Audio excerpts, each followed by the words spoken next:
The class seemed to be working productively when Kath moved to the front of the room to give her instructions. She used the signal to get pupils' attention. Right, APT, pencils down! Then repeated it immediately in a raised tone and followed it up with a comment, in a tone which implied that the class had not been working hard. I said pencils down, you should have finished by now. Kirsty continued to write, and this seemed to irritate Kath, who made a sarcastic comment. Kirsty, if you haven't caught up by now, you never will. 7, miss. Just finishing. Kirsty apologised and tried to explain that she was just completing the task. Kath's response extended her displeasure to Anita. Yes, well, Anita hasn't made a very good job of helping you to catch up on the work you missed, has she? Kath moved to Kirsty to check her understanding of a right angle. Do you know what a right angle is? It seemed that she didn't expect Kirsty to know the answer, but Kirsty answered correctly. Kath used Kirsty's answer to make a teaching point to the class. Not 60, not 45, 90. Ryan. As Kath moved away from Kirsty's desk, she asked Ryan to bring her his work, which he did immediately. Looking at Ryan's work seemed to reinforce Kath's concern that pupils did not understand how to draw right angles, and she used Ryan's work to make this point to the class. And here's another one. What is a right angle? 9 degrees, miss. You know it, and you still can't do it. How many times do I have to tell you? Ryan appeared to be upset, to be humiliated in front of the class, Go and sit down. and looked to them for support. The class exchanged discreet glances. Kath built on the example of Ryan's work to criticise the whole class about their lack of understanding and their dreadful behaviour, and threatened them that no one would leave until their work was completed to her satisfaction. So, nobody leaves until you've all completed today's task to my satisfaction. The criteria for achieving a standard that would satisfy her was not made clear to the class. Pupils exchanged anxious and angry glances and muttered to each other. Jason vented his frustration and anger by swearing under his breath. Kath heard his comment and asked him to repeat it. Her tone suggested that this was not a question that Jason was expected to answer. Jason denied saying anything, and Kath instructed him to leave the classroom immediately. Jason was upset and continued to deny swearing, stubbornly folding his arms. The conflict escalated as Kath continued to raise her voice and shouted at Jason to leave. Billy was obviously distressed by this situation, and Mrs. Latimer appeared concerned. At this point, Kath commanded Jason to leave the room. The rest of the class watched the unfolding drama anxiously, and eventually, Jason made the decision to leave. Kath appeared to be relieved by his decision. Her stress and anger were apparent to the class, and there was a climate of high anxiety in the classroom. As Jason left the room, Kath vented her anger on the rest of the class, who reluctantly picked up their pens.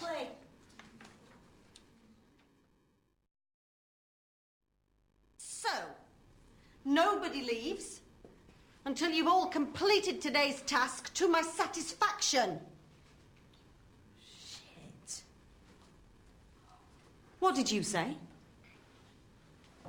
Nothing, miss. You most certainly did. Get out of my classroom, now! I didn't say nothing, miss. You swore I heard you. Now get out of my sight! Now!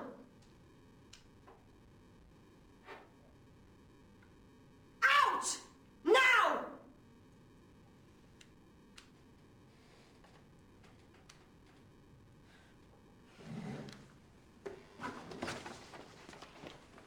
I am concerned about the number of pupils who end up in isolation because of unnecessary conflicts with staff. These situations involve some staff more than others, and it's often the same pupils who are missing out on learning opportunities. Kath frequently sends pupils out of class. We are trying to encourage staff to manage incidents themselves, in the classroom whenever possible. It ensures that all pupils have access to learning. This doesn't mean we leave staff unsupported.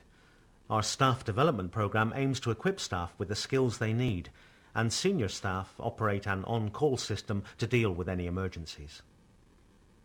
Over the next term, we will be monitoring the isolation room to help us identify any emerging patterns. The analysis of this data will inform any actions we might take, including identifying staff development needs.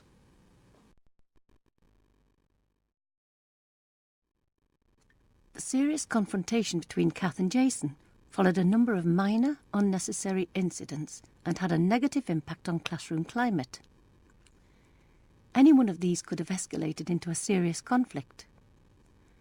Had Ryan, Kirsty or Anita chosen to respond in a more aggressive way to Kath, then any one of them might have been told to leave the room. Despite considerable provocation, Ryan, Kirsty and Anita managed to remain in control of their feelings. The hostile way in which Kath questioned Kirsty and indirectly insulted Anita could have become as serious as the incident with Jason if the two girls had not remained calm and polite, forcing Kath to direct her irritation elsewhere. Yes, well, Anita hasn't made a very good job of helping you to catch up on the work you missed, has she? Do you know what a right angle is? Yeah, miss. Oh, yes. 90 degrees, miss. Yes, 90 degrees. Not 60. Kirsty managed Kath by facing up to her, 90. answering her question directly and maintaining eye contact. Ryan, show me your work. Calling Ryan to the front of the class, publicly criticising his work and making a personal comment And here's might, another with one. other pupils, What is a have right prompted a angle? different response. You know it. He and might you have still refused to can't leave do his it. seat, answered How many back times or do I have walked to out tell of the you? room. And you haven't finished. Kath should not have What have you been criticised doing? Ryan's work in order Go to and make a sit point to down. the class. She could have said, "I noticed drawing a right angle is causing a few problems, so I want to remind you all." Ryan maintained his self-respect and made his feelings known to his peers by pulling a face as he turned to them for support. Kath's frustration and annoyance with the class for, in her view, their poor understanding of a simple mathematical concept contributed to her mood, so that when Jason, through his frustration, muttered a swear word, Kath pounced on Until him. you've all completed today's task. Shit. What did you say? Jason struggled to stay in control of himself as Kath continued to raise the temperature. By asking him to repeat what he said, Kath You put will Jason in an certainly impossible Get position. out of my classroom now. If he had repeated the swear word, You she would have swore become and I even more heard you. angry. His only Now defence get was out to of deny my it, and the sight. tension increased. A battle of wills ensued with both Kath and Jason in a no-win situation. This reached stalemate when Kath instructed Jason to leave, and in a desperate bid to stay in the classroom, he remained seated. Jason knew the consequences he would face if he was sent out of the class. He was angry because he was on report, and this would mean serious trouble for him, with both his tutor and his parents. Kath had lost control of the situation. She was relying on Jason leaving the room. A continued stubborn refusal would have been a real challenge to her authority in the classroom. When Jason did decide to leave, it was because he thought it was the best option for him, not because Kath insisted. Kath was aware of this. This drama prevented learning taking place.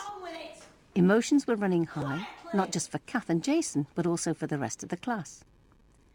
8PT will not have a smooth and calm exit from this lesson, and it is unlikely that they will have stopped discussing the event before they reach their next lesson. Jason will have taken himself into the isolation room to calm down. There he will be able to write his own account of events in the lesson in preparation for a discussion with his tutor, who will be able to mediate the situation so that Jason can return successfully to Kath's next maths lesson. It is important for staff who find themselves in this position to reflect on both the short and long-term effects of an intervention like this, to evaluate their approach and examine how they might do things differently in the future. The result of Kath's intervention is that the class is feeling resentful, angry with Kath and aligned to Jason. This is sure to affect their learning in future maths lessons. There may even be some pupils who vote with their feet